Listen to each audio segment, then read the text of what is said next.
Okay, oops. Gotta get wired.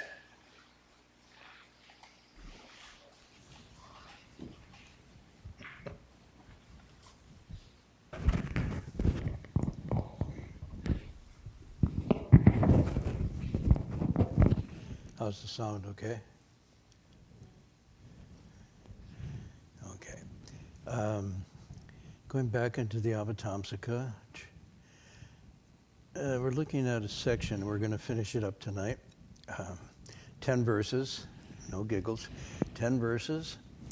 And I'm just stressing two themes out of these two verses. There's multiple themes and insights, ideas, framings that the Avatamsaka always provides, but these are just two. And these are following up a series of questions that Manjushri is asking a virtuous leader, Bodhisattva. And I'm looking at page sort of 13, 14, and it goes to the middle of 15. So not to read these verses again, we read them already, so you can look at them as we're going along.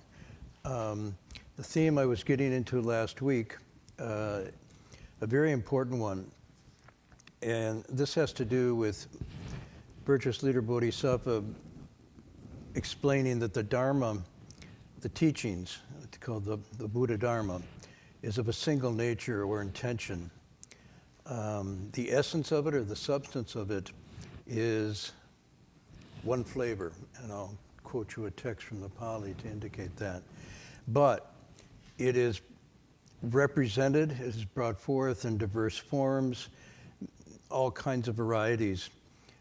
And this continues to be the case as Buddhism, I don't like that word, but as the Buddha Dharma moves across different cultures and different peoples, it has this elasticity to it that has to keep that single substance and essence and yet somehow accord with the conditions that it's going into, the cultures, the peoples, their languages, their thought ways, their fears and ambitions and so forth.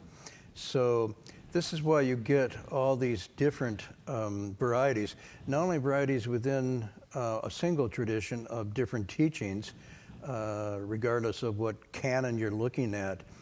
You have some very straightforward, almost simple teachings of things that are extremely profound, like Prajnaparamita or Yogacara.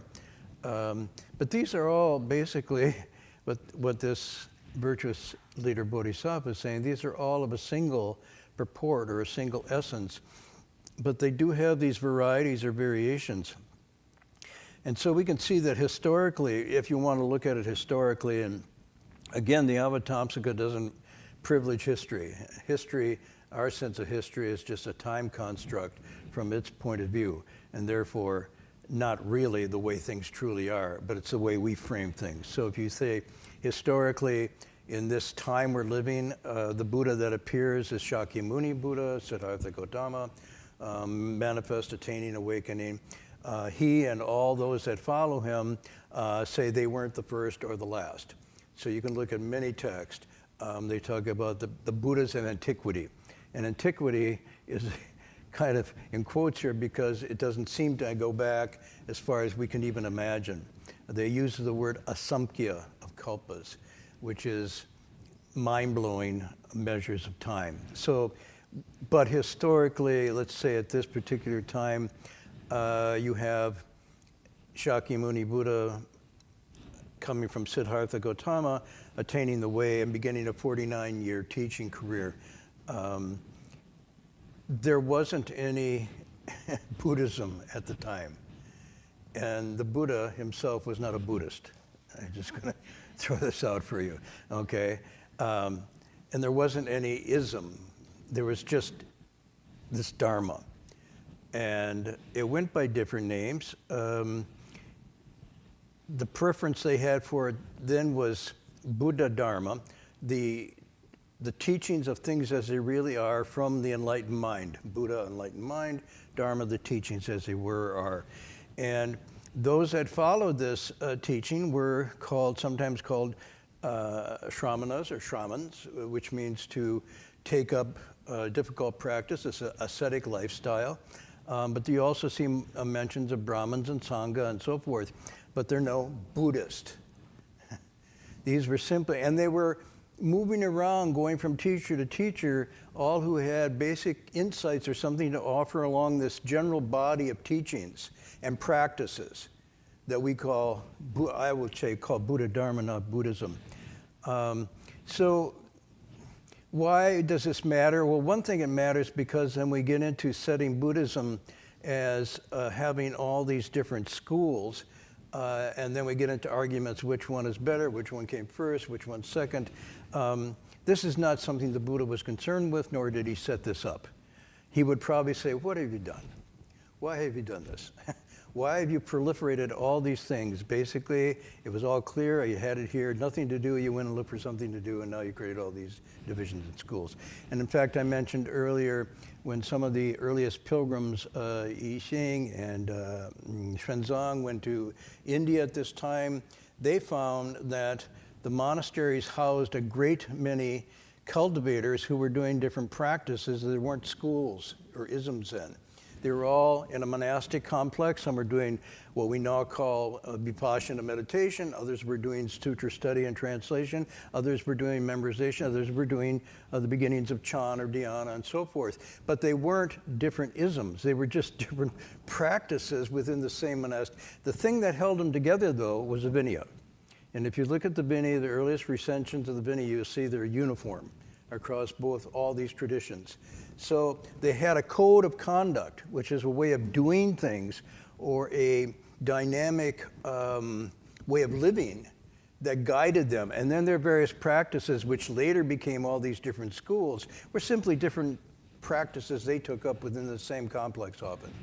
Moreover, they were wandering. In the early periods, the Buddha enjoined them to wander and not stay too long in one place so they didn't get attached, and they would go out and basically give Dharma in return for offerings and so forth. So these were wandering mendicants. And there weren't even the monasteries in the earliest periods at all. There were places they gathered during the rains to recite their precepts, the Vinaya again, to remind themselves to get anchored in that, and then they would go out again, back and forth. So as it moves across time and culture, we get establishments of monasteries as really fixed, permanent, 365-degree abodes. And we also get this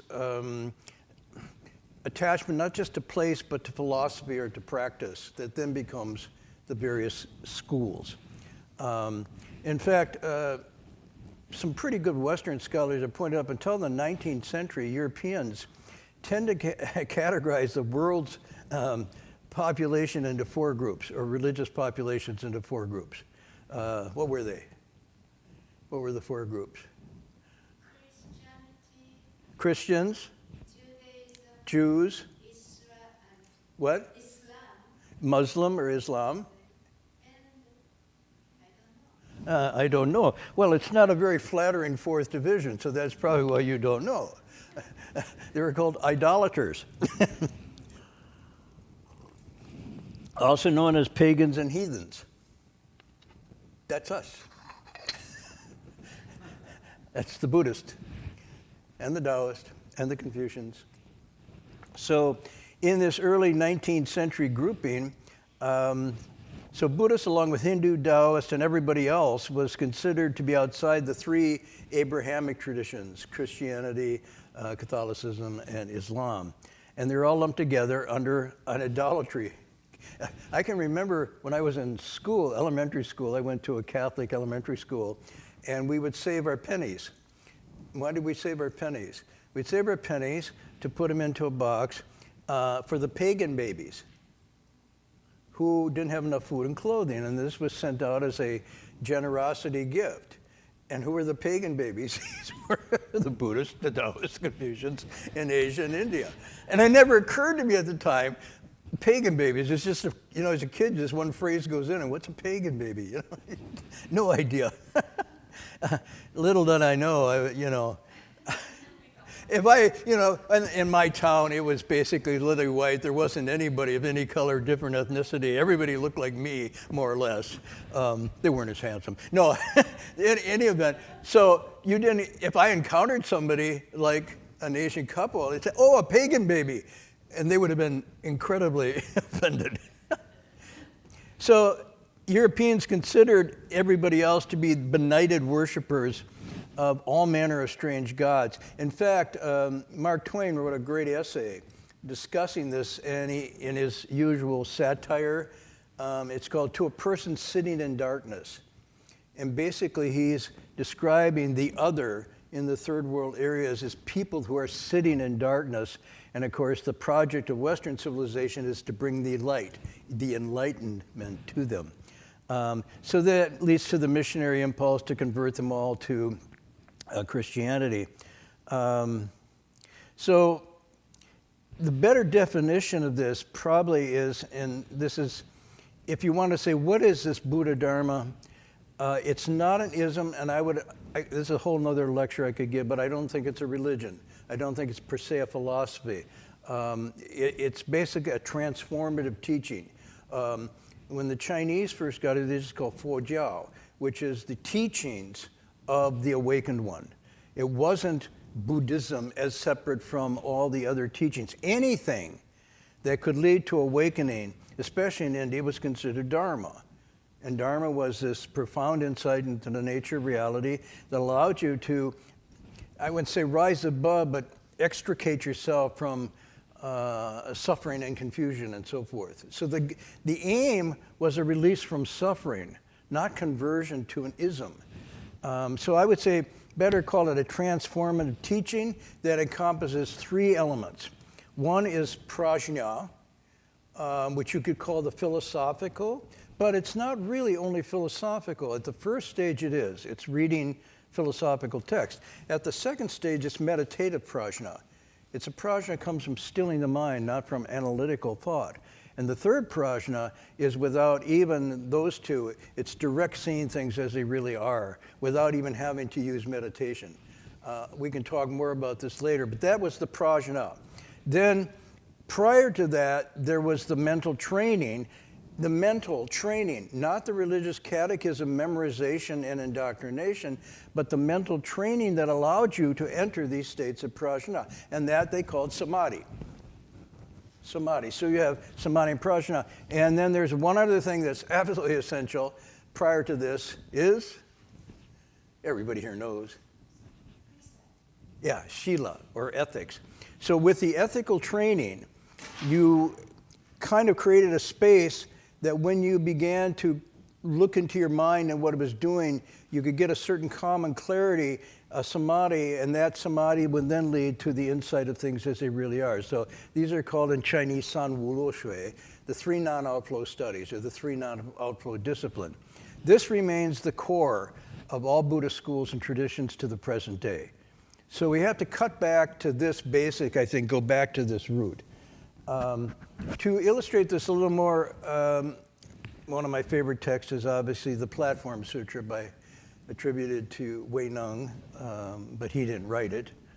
Why did he not write it? Because no one assigned it as a final paper, and so he didn't do it. He was illiterate. So much for that, but he was enlightened. And so when he spoke, his disciples made notes and copied down some of his teachings, and he said to them, then you can pull this all together and call it the Platform Sutra, because it was delivered from this platform that he sat on to give formal teachings.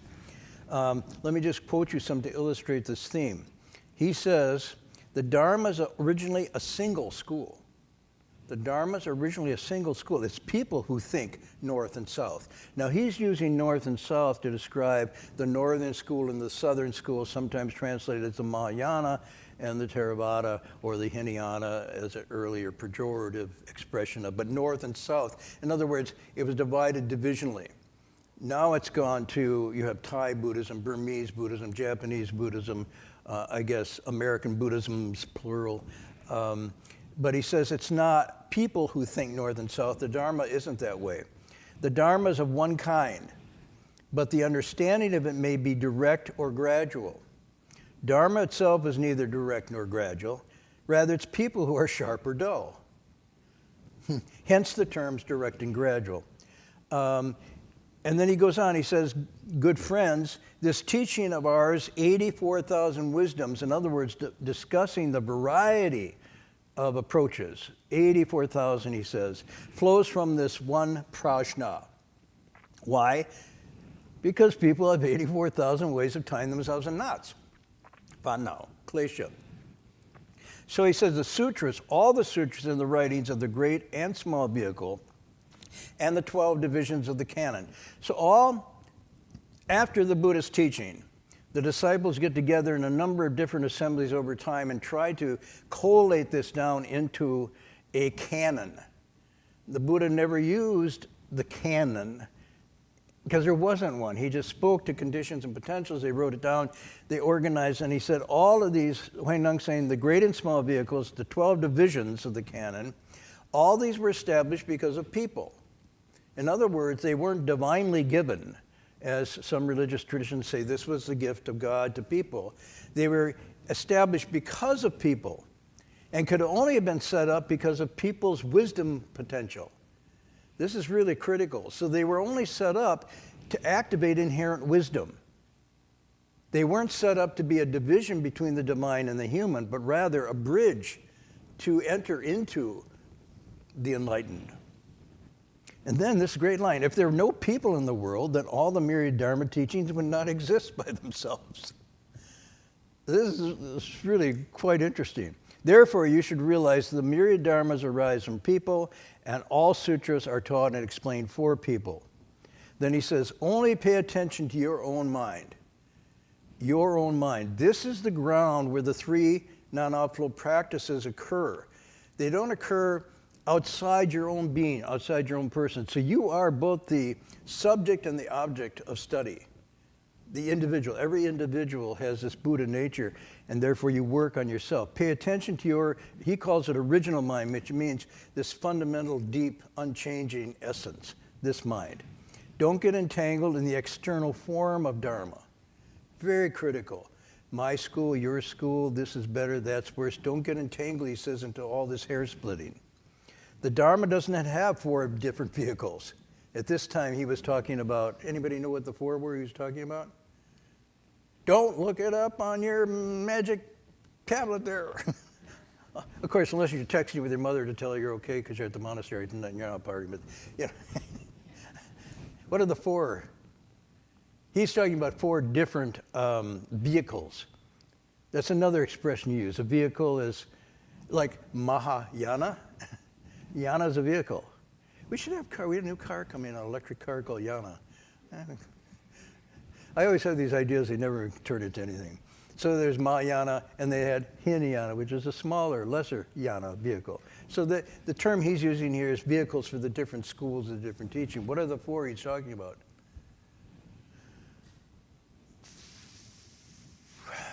Nobody.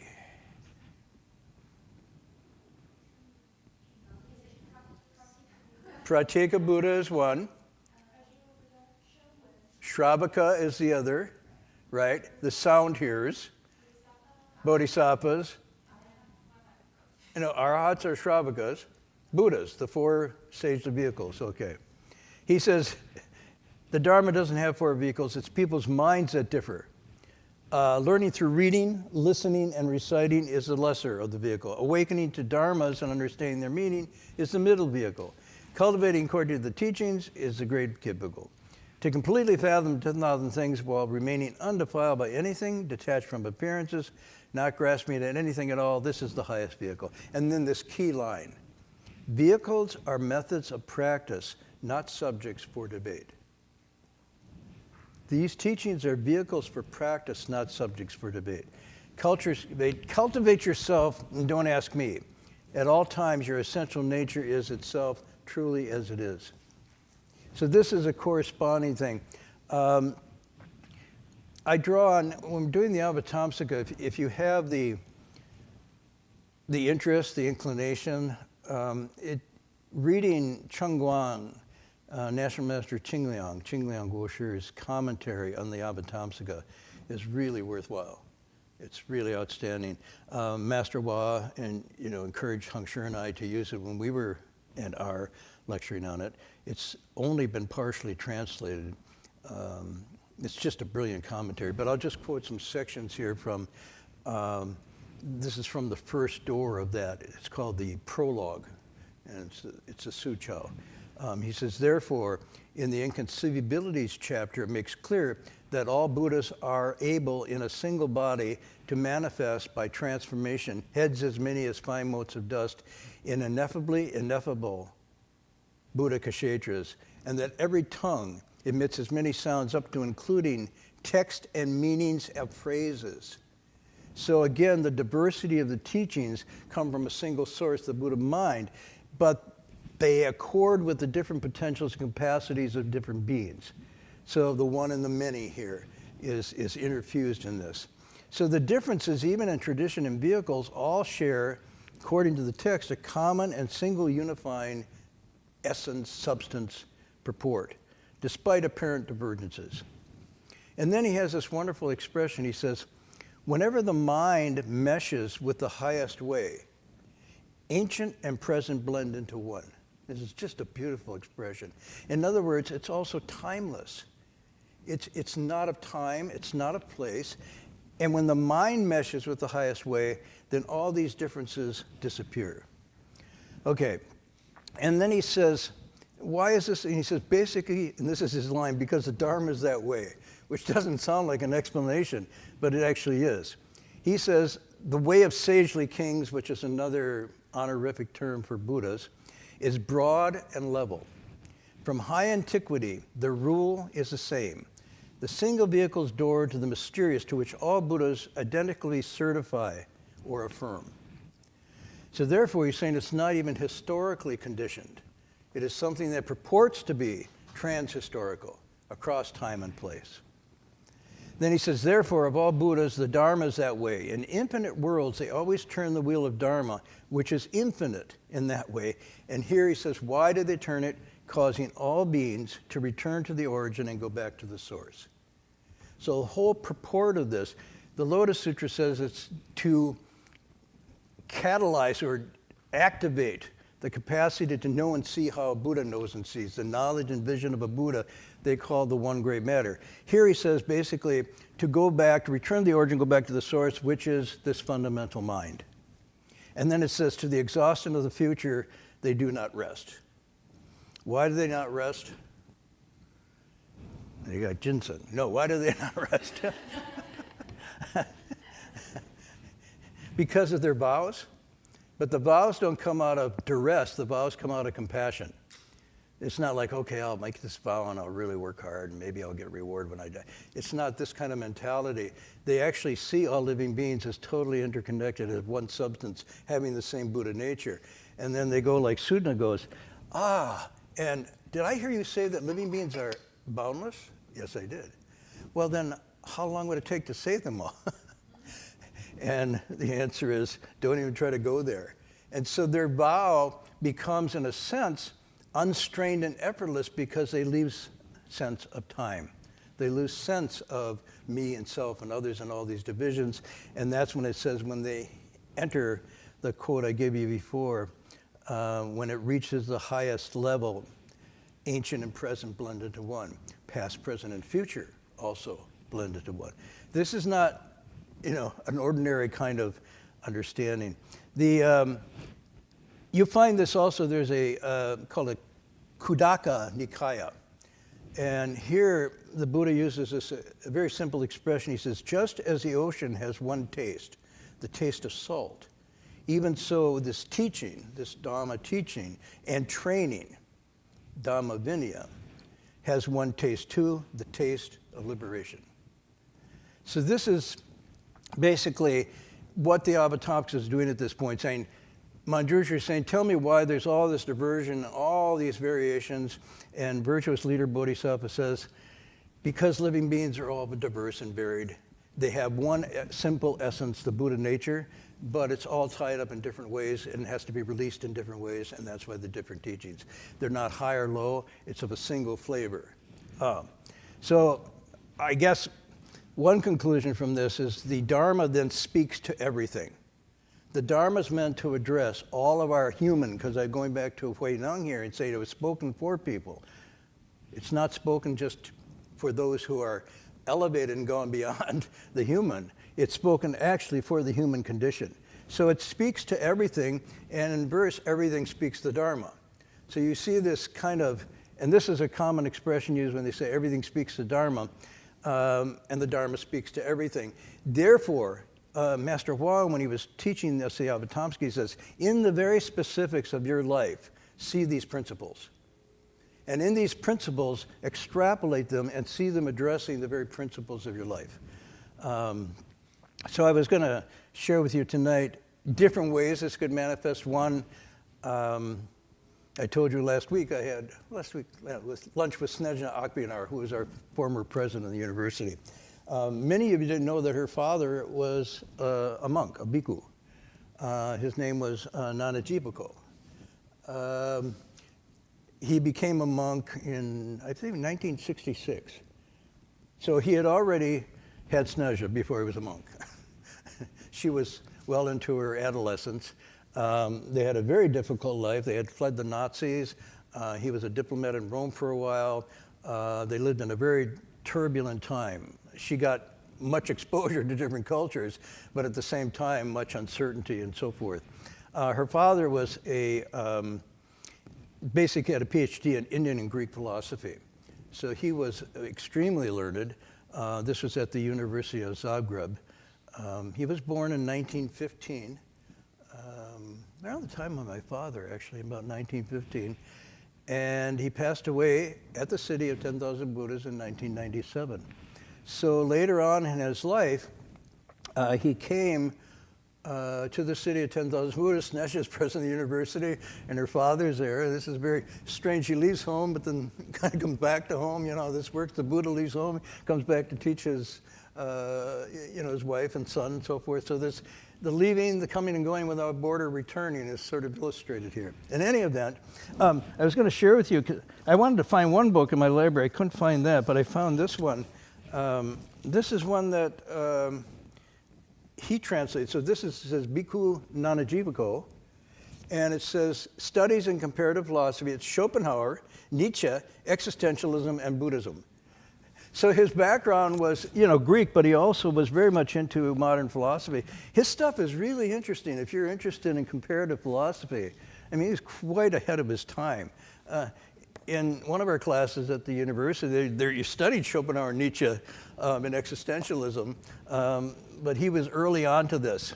Any event, I got to know him in passing, and more in passing. We'd have lunch sometimes together or tea.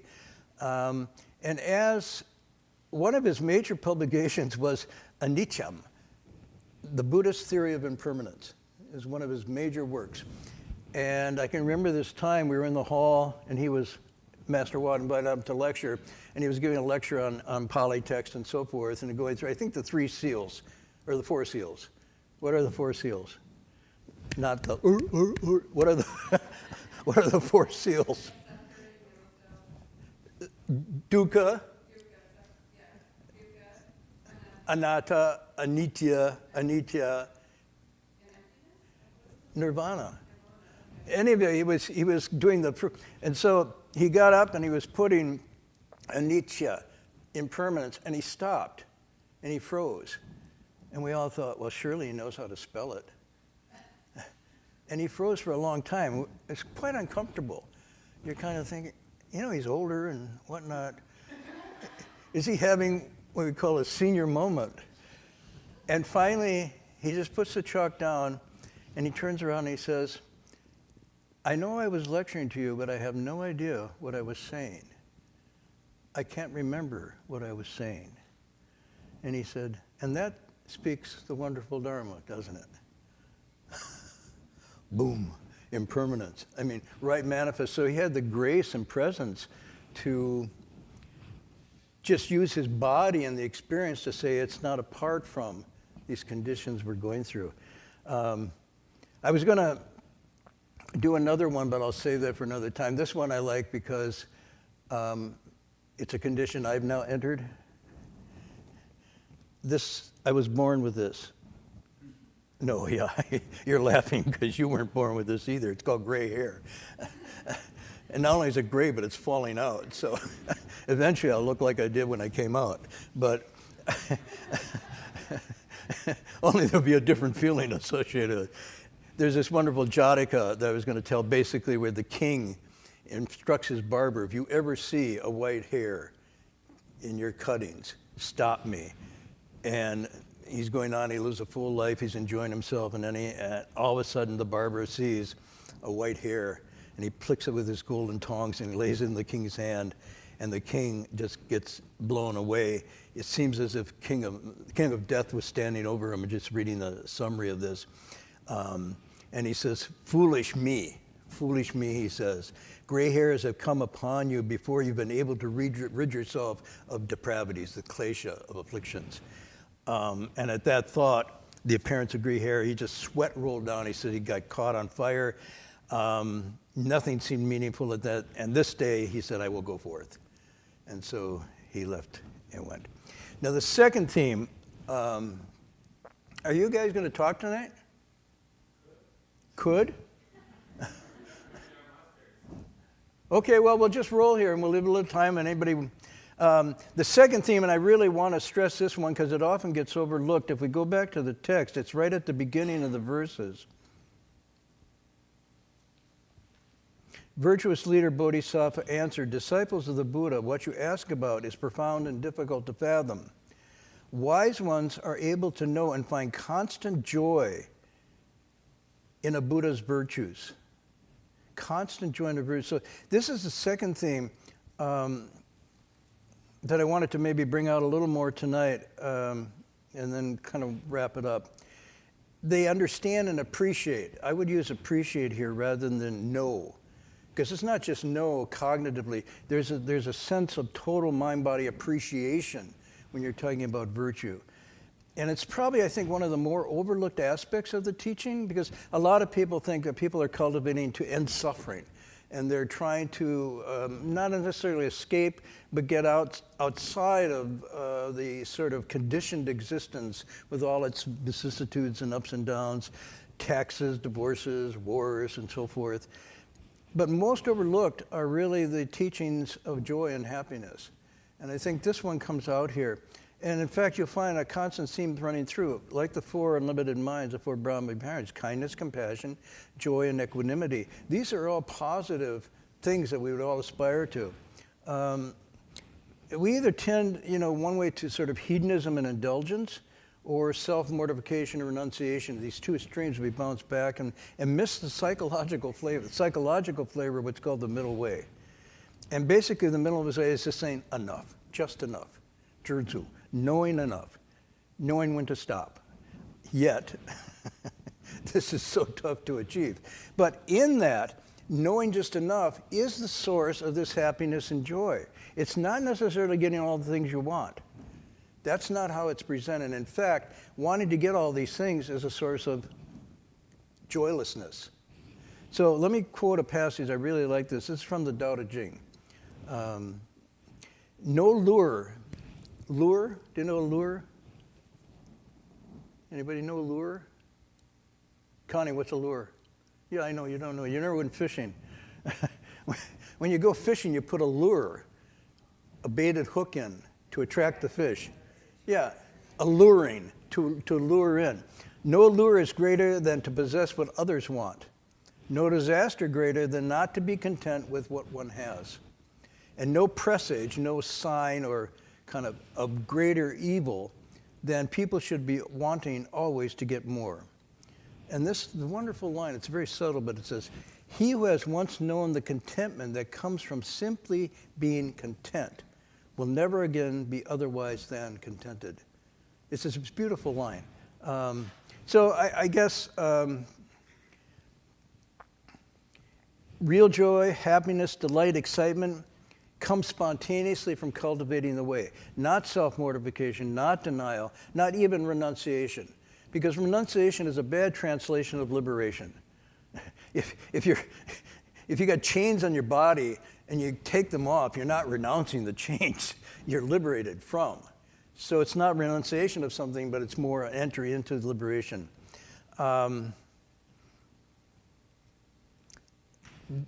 Also, I just this week noticed there were a number of studies up because now people, maybe because we're so miserable and unhappy, all these social scientists and psychologists are putting time into trying to figure out what makes for happiness. It's a really well-established portfolio of stock investments. No. What they found was two very surprising things. One, and this is very interesting, giving, sharing, generosity. Very interesting. And the second one, relationships. And none of these are on the market. These are things that anybody can have. And they're talking about meaningful, close relationships. They're even saying people have shown, and they do the neurotransmitters and all this, have shown elevated states of happiness just in reaching out and talking to strangers in the human contact. So I will tell one story from the highway, I promised. And then I will turn it over if I can. And I have to get out my... This is also speaking the wonderful Dharma. So this is the wonderful Dharma of Anicca for the eyes. And this is the other Dharma I'm speaking tonight. So here we go. But this one helps me read. This one I call Jaws of Life. Okay.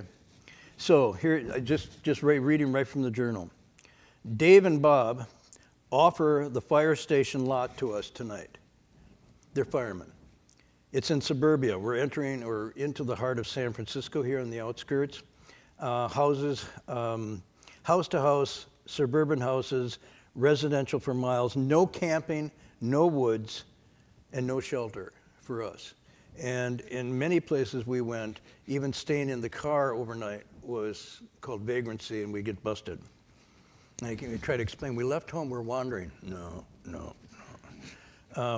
So parking meters, manicured green lawns, white fences, trimmed shrubs, two tall pine trees and a water spigot, and a peaceful night. So they let us camp in the firehouse area outside. They have two wonderful trees, probably redwoods, and a water spigot, which is really valuable when you don't have any water, and a quiet space that was secured from the police. We bow in the morning, and at noon they invite us to a meal offering. They're very proud. They parade the trays carefully. Let's see what they said. They prepared vegetables, bread, and fruit. And then Bob, who's 6'6" and about 250 pounds, says, "You'll have to forgive us. We're novices at vegetarian food." So we all eat together on these mats. We roll our mats out and we eat together. And the doors and windows are open on the firehouse so they can hear the alarm. And then they sit down and plan our route for us, because they know the area that we're going towards past the Golden Gate Bridge. And for us, that's very terra incognita at this point. And so we were doing that. And I was just thinking that this no selfishness is basically at the heart of the Buddhist teaching. And Bob comments, connects this principle, because they asked, what's the essential? And for them, I said, unselfishness. It could have been different things, but it seemed like that would resonate with them. And then Bob connects with the principle with his life. He says, I've worked all kinds of jobs, most rewarding because this job is the most rewarding because I help people facing disasters. I was in the Navy, I was in insurance, I ran a business, taught school, but helping folks pays better than any amount of money could ever pay. Now, this is a fireman, right? And he said, in the end, it comes down to this. More selfless job, more rewarding. More out for self-benefit, more disappointed and bored. I mean, this guy's speaking Dharma. Never thought of it in terms of selfishness before that, but that's really how it is. And then he tells a story. He says, we got a hydraulic scissors. It's called the jaws of life. And we cut through steel and metal, and we free fire victims in wrecks. He says it's less than $1,000 to build, and it sells for $10,000. He says there's a high demand and a chance to get very rich selling these things. They saved over 16 people, he said, so far. It's a real jewel. A lot more could be put to good use, but the price puts it out of range, even for fire people like us. So people die because others are greedy for profits and wealth. Selfishness hurts everyone. This is Bob still talking. I think Dave was really chomping down the food. He was enjoying it. But he was listening very carefully. And then I have a quote here from the Avatamsaka, which says, "Not for themselves do they seek happiness, only wish to save and protect all living beings. Thus, they bring forth a heart of great compassion and quickly entered the unobstructed ground." So there's a little closing sequel to this. These guys live amid constant danger and crises, but they live peacefully and unobstructed because they don't go out for self-benefit. They improve the neighborhood, and they're familiar with everybody, and everybody's familiar with them. And then Dave then says, my 9-year-old daughter wants to offer you $1 for the toll gate. Now you tell it, this is back in the 70s, right? To get across the Golden Bridge, it was $1 then. And then he says, she says you'll need money to pay the toll at the bridge. She's worried about you and asked me to give you this money from her piggy bank. And even though you don't keep and hold money, please take it anyhow. And then I quote with the final, because Master Wa was always encouraging us to use the Avatamsaka to illustrate principles, and this is the last quote. Bodhisattvas want to give away every peace and happiness to living beings. They want to be great giving host. And universally mindful of living beings, they constantly look after and protect them. So I thought this was illustrative of Bob and Dave and that encounter. But it was their happiness and their joy was palpable. And these weren't guys that just sort of fell into it. They had tasted a lot of different things. But I thought his line about matching the recent research, which is happiness is, in fact, related to giving and relationships and not too much else. So I did it. We finished the 10 tonight. Next week will be the final class because the week after we have commencement at the university. So we have one more class next Friday, and I think that's it. So, anybody talking tonight? Oh, yeah. Okay.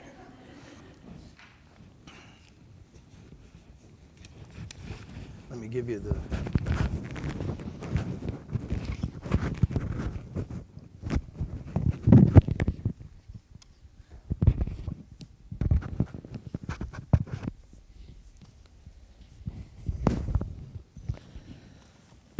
Unaccustomed as I am to, actually that's not true. I pretty much tune in every week to Marty's lecture. I wouldn't miss it. So.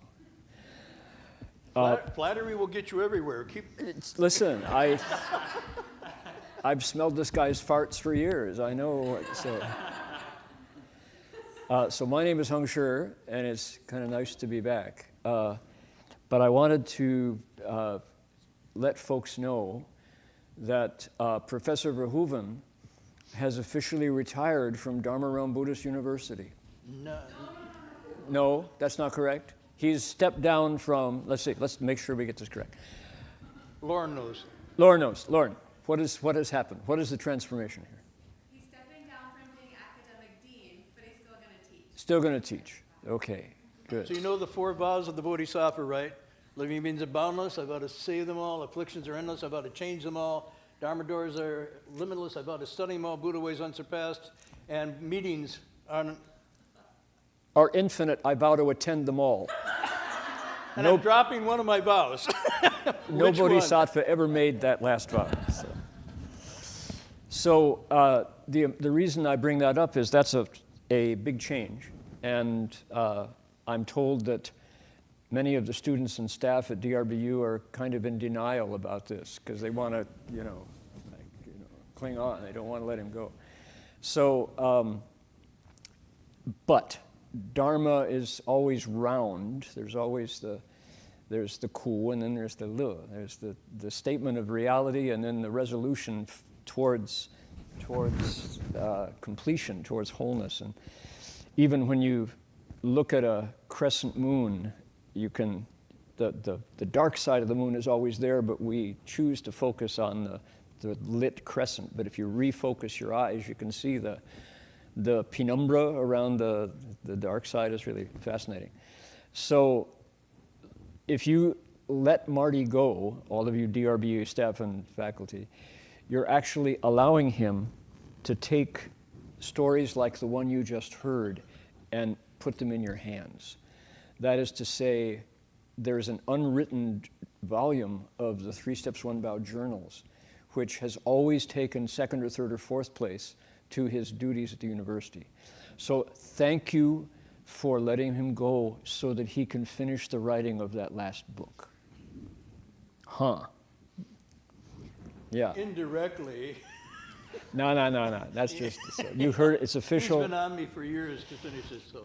So the fact that you saw the manuscript, that was written 40 years ago on the highway in between the tires of big rigs rolling up Highway 1.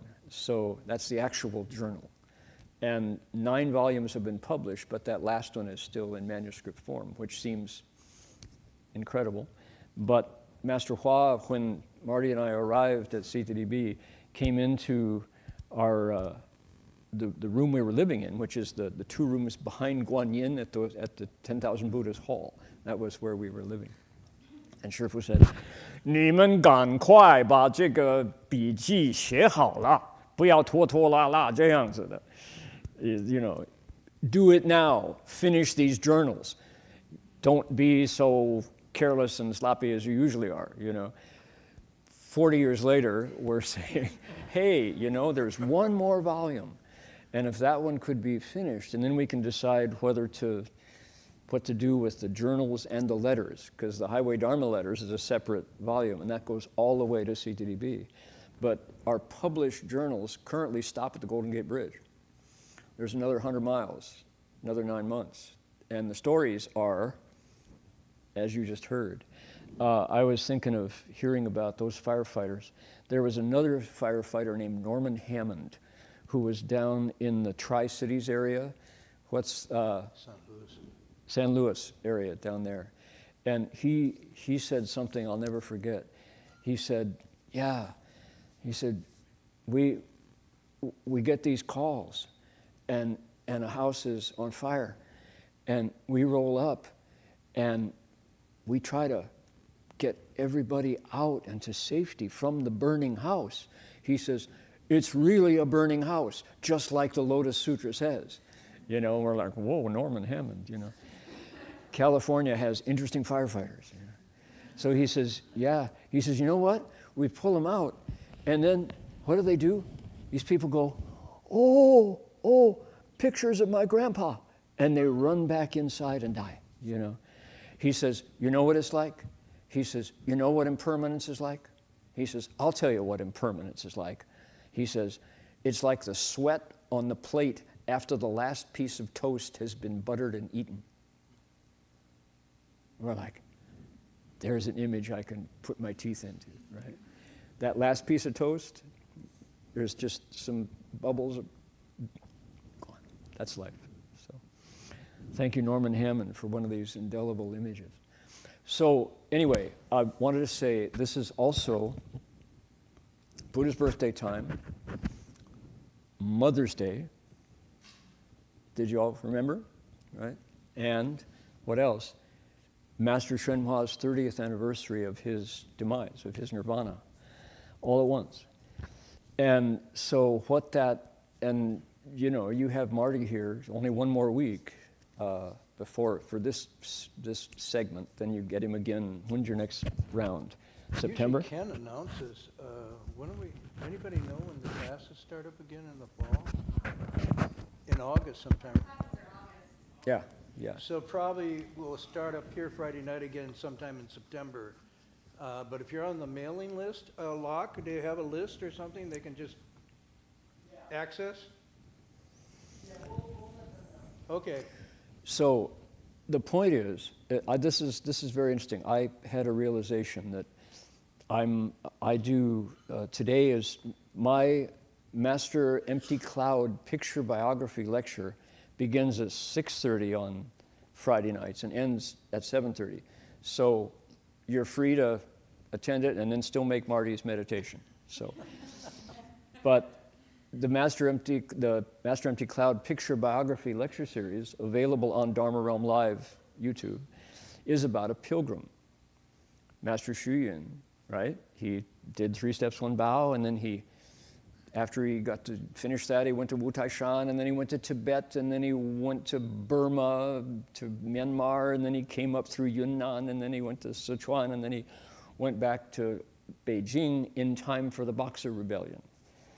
And China was in utter, incredible chaos with 8 nations' armies invading, and the stories are terrifying.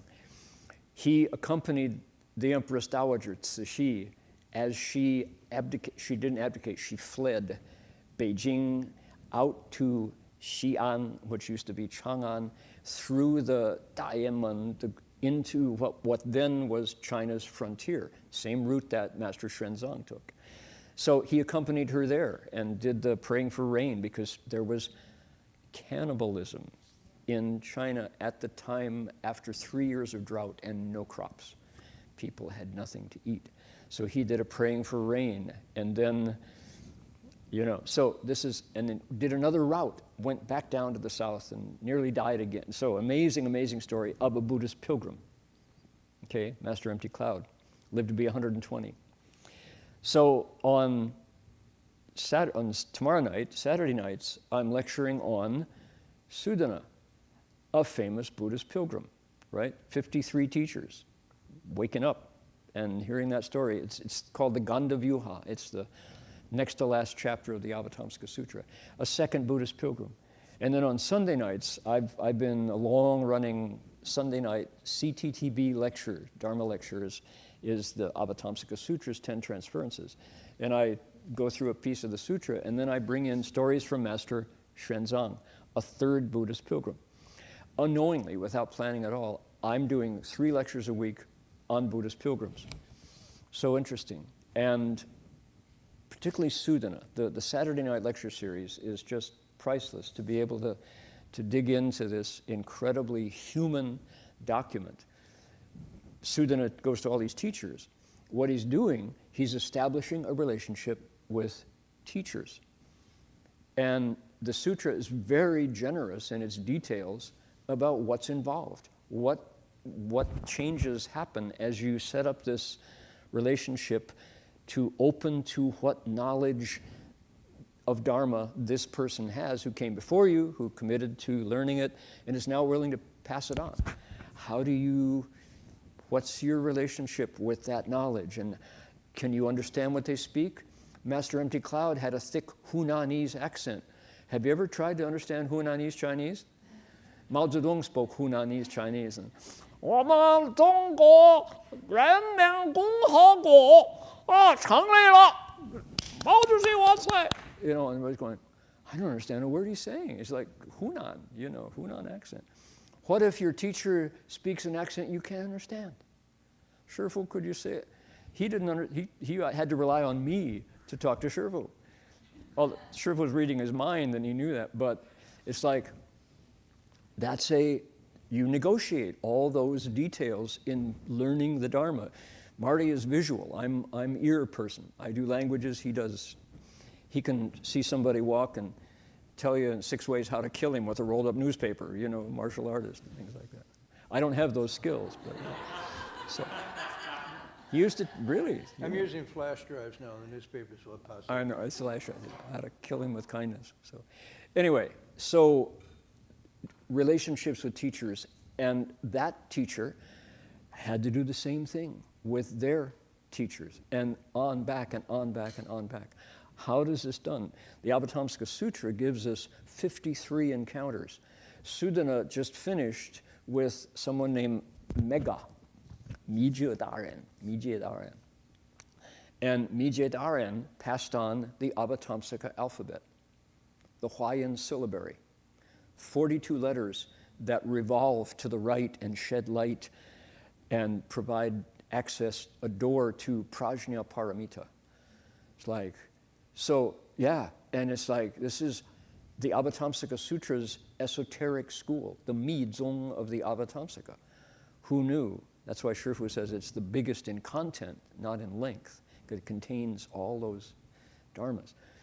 Sudana, between Mijie Daren and his next teacher, Elder Liberation, the sutra says, walked for 12 years. 12 years between teachers. And during that time, he's absorbing and digesting and making sense of what he learned. You know, we've often felt that Master Xuan Hua packed our pockets full of all these dharmas that were time capsules. They're meant to evolve into the next generation. You know. So who knows how do those seeds, how much time does it take for the seed to, you know, announce itself out of the ground and then put out a branch and then out comes a bud and then there's a flower and then there's ultimately a fruit and then it seeds itself for the next round. So this process is going on. So we're in this time right now of Master Hua's Nirvana, 30 years, big deal. There's an event going on at C2DB. I hope people are tuning into it. And in terms of those blossoms and flowers, there's something also very wonderful happening at City of 10,000 Buddhas on the 17th. Everybody pay attention to the Ukiah Valley Book Fair, organized by Buddhist nuns, by our young nuns, created, including Jinro. She's not a young nun, but they went out. They've got, just go check out ukiahbookfair.org, I guess, probably, or com. They have 30 children's book authors, each taking a booth to share their wisdom and joy, you know, ready. So incredible stuff. That's a flower. That's the BTTS. So lots of stuff going on. Where are we in relationship to that lineage of Dharma, you know? The other thing you notice, Dharma, it is open source. It is Creative Commons. Nobody owns it. So it's however much, you know, help yourself. It's a banquet. How hungry are you to wake up? How hungry are we to wake up? Okay, so there you go. Any announcements? Yes, no, yes, that was quick. Whose birthday? Oh, You know, the peace I guy. thought he ended birthdays. The peace guy. Yeah, he's no more bro. He's not born again, right? That was his last birthday. His last If birth. he's ended birthdays, then it's our birthday. Yeah. So we have a Vesak, or a Buddha's birthday, on Sunday. So that will be on Mother's Day, May 11th. May 11th here at Berkeley Buddhist Monastery. We'll start at 9 o'clock. We'll have a little baby Buddha here. People can clean the Buddha and clean our hearts. And Reverend Heng Sure will be here also to give us a reflection. And we'll have lunch as a community. So if you would like to come out, definitely that'll be a big day for us. Other than that, Reverend Heng Sure was mentioning that we have a special event coming up at the end of May. It's Master Hua's 30th anniversary since his passing, or his entering Nirvana. And so we'll have one day on May 31st, which will be a chance to really see the kind of as Reverend Heng Sure says, the time capsules that Master Hua planted and how they've developed over these last 30 years. And on June 1st, we'll have the formal ceremony where we'll make an offering of 108 dishes, recite Master Hua's name, and also pay respect to the Sharira. So if you'd like to come, you can even stay overnight. Just go to, I think drba.org has a registration form if you're interested in joining. So anything else? Yeah? You need the mic.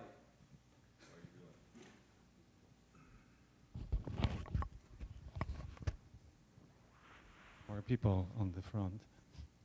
And tomorrow, 7:30, an Avatamsaka lecture, Monk Heng Sure in person. You can come and join. And we waited 6 months or 7 months for 7 months.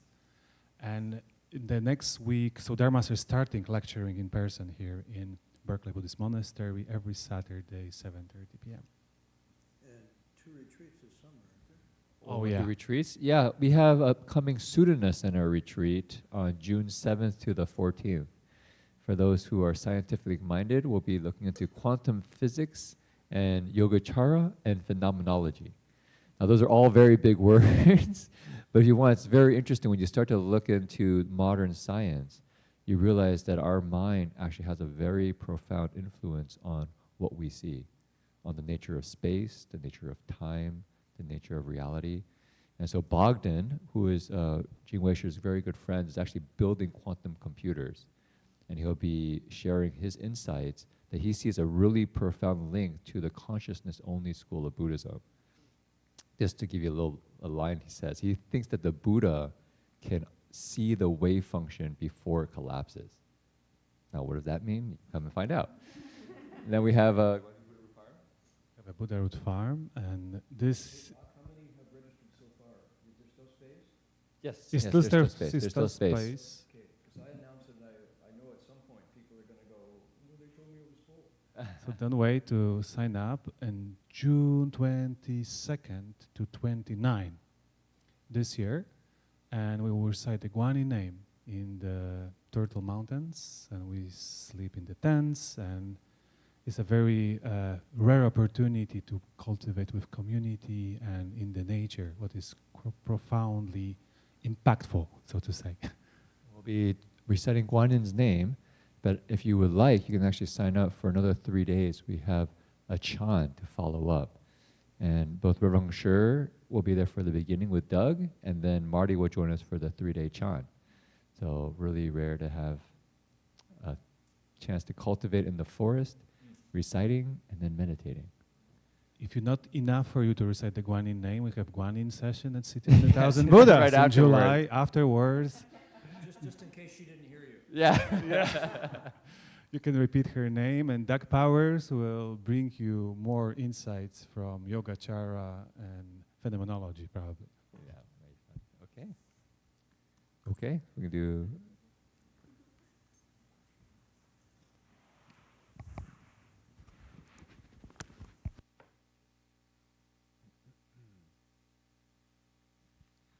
The dedication of merit. May every living being, our minds as one and radiant with light, share the fruits of peace with hearts of goodness, luminous and bright. If people hear and see how hands and hearts can find in giving unity, may our minds awake to great compassion, wisdom, and to joy. May kindness find reward. May all who sorrow leave their grief and pain. May this boundless light dispel the darkness of our endless night. Because our hearts are one, this world of pain turns into paradise. May all become compassionate and wise. May all become compassionate and wise.